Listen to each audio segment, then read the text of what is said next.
Hello ছোট্ট বন্ধুরা, চলে এসেছি আবার একটা নতুন ক্লাস নিয়ে। দেখো, একটা খুব সুন্দর ছবি রয়েছে।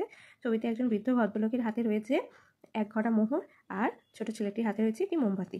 তো এই গল্পটাই আজ আমরা পড়বো। গল্পটার নাম হলো বুদ্ধির পরীক্ষা, লিখেছেন নিপেন্দ্রকৃষ্ণ চট্টোপাধ্যায়। আশা করবো তোমরা সকলে গল্পটা পড়ে নিয়েছো। তো চলো হাতে কলমে প্রশ্ন।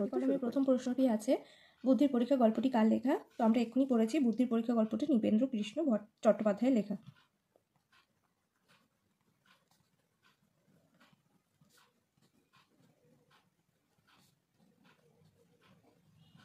পরবর্তী প্রশ্ন বলা আছে, গল্পে কয়জন মানুষের কথা পড়লে?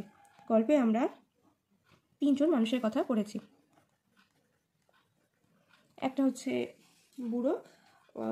বুড়ো যিনি ভদ্রলোক ছিলেন তিনি, আর একজন হচ্ছেন তার বড় ছেলে এবং আরেকজন হলো তার ছোট ছেলে। বুড়ো লোকটি তার 2 ছেলেকে কটি করে পয়সা দিলেন? বুড়ো লোকটি তার 2 ছেলেকে 1টি করে পয়সা দিলেন। বড় ছেলে কি কিনে আনলো? বড় ছেলে কিনে এনেছিল 1 পয়সার খড়।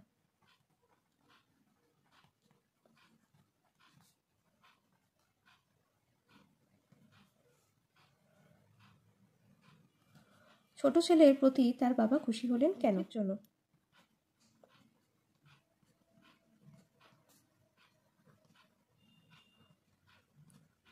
কারণ বৃদ্ধর ছোট ছেলে 1 পয়সা দিয়ে একটা মোমবাতি এনেছিল, আর সেই মোমবাতিটা জ্বালাতে সারা ঘর আলোয় ভরে উঠেছিল, তাই তিনি খুশি হয়েছিলেন।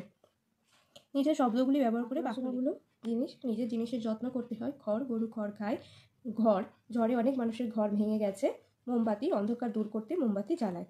তো এরপর চলে যাচ্ছি পরবর্তী প্রশ্নে। বলা আছে, অর্থ লিখতে যুক্তবর্ণ আছে এমন শব্দ ব্যবহার করি। ছেলে যেমন এখানে পুত্র। দেখো, তয়রফলাটা হলো যুক্তাক্ষর। বিছানা কি হবে? শয্যা। এখানে উঞ্জয় জফলাটা যুক্তাক্ষর। ভাই ভ্রাতা, পয়সা মুদ্রা, সব সমস্ত, ভার দায়িত্ব। পরবর্তী প্রশ্ন বলা আছে, ঘটনাগুলো সাজিয়ে লিখি। এখানে বিভিন্ন লাইন দেওয়া আছে গল্পের থেকে তুলে, কোন ঘটনার পর কোন ঘটনা ঘটেছিল সেটা তোমাদের লিখতে বলেছে। তো চলো। তো প্রথমে বুড়োটি কি ঠিক করেছিলেন? প্রথমে বুড়ো তার 2 ছেলেকে কাছে ডেকেছিলেন, এটা হলো 1 নম্বর। তারপরে ঠিক করেছিলেন তাদের দুজনকে, 2 উপযুক্ত ছেলেকেই তিনি সম্পত্তির ভার দিয়ে যাবেন, এটা হলো 2 নম্বর।